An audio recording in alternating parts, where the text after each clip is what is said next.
Les doy la bienvenida a este nuevo análisis. Arrancamos de una vez con una de las historias más fascinantes y, para ser sinceros, más peculiares de toda la ciencia médica. Imagínense esto: un científico brillante, completamente expulsado de la comunidad académica por hablar de una misteriosa energía vital, totalmente invisible e incomprobable. O sea, parece el guión de una película de ciencia ficción, ¿no? Pero pasó de verdad. Esta es la historia de Wilhelm Reich, y de cómo, increíblemente, los microscopios modernos le están empezando a dar la razón, aunque claro, no exactamente de la manera que él pensaba. Y aquí surge la gran duda de este análisis. ¿Es siquiera posible que algo que fue universalmente tachado de pseudociencia esconda en realidad una verdad fundamental?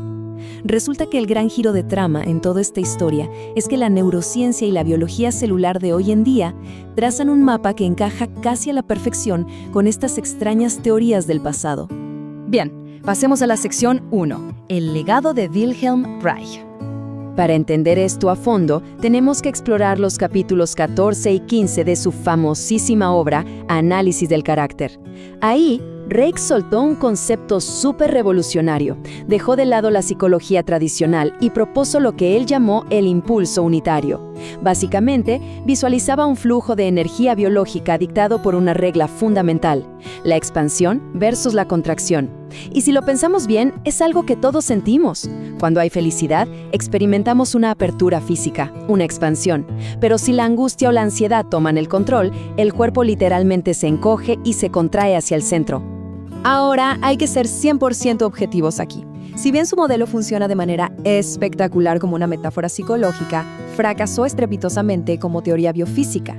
Reich creyó ver esta energía fluyendo en el microscopio e incluso la bautizó como energía orgónica.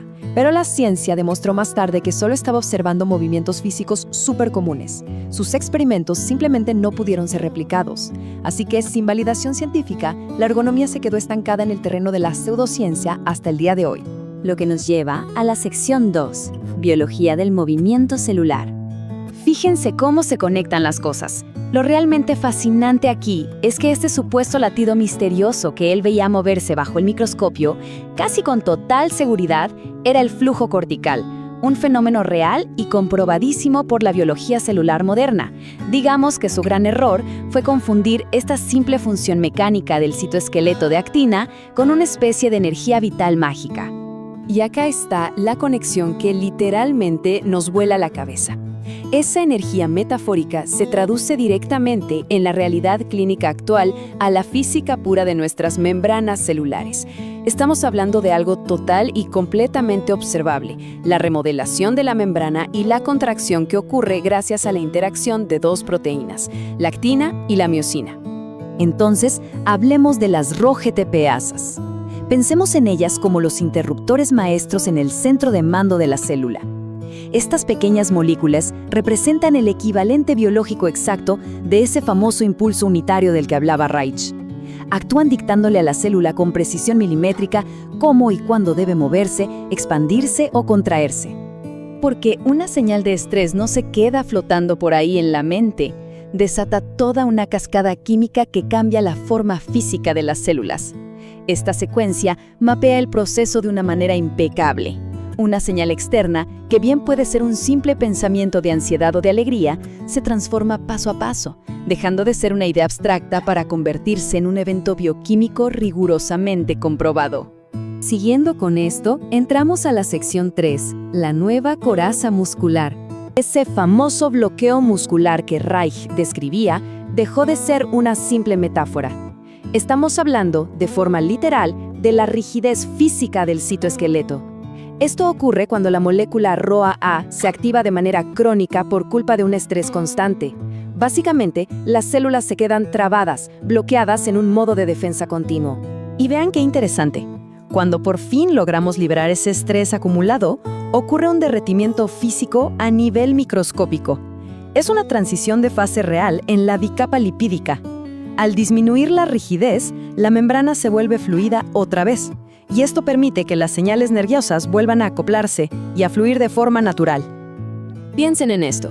Si el citoesqueleto está completamente rígido por culpa de la ansiedad, estos sensores de estiramiento celular simplemente fallan, no logran activarse.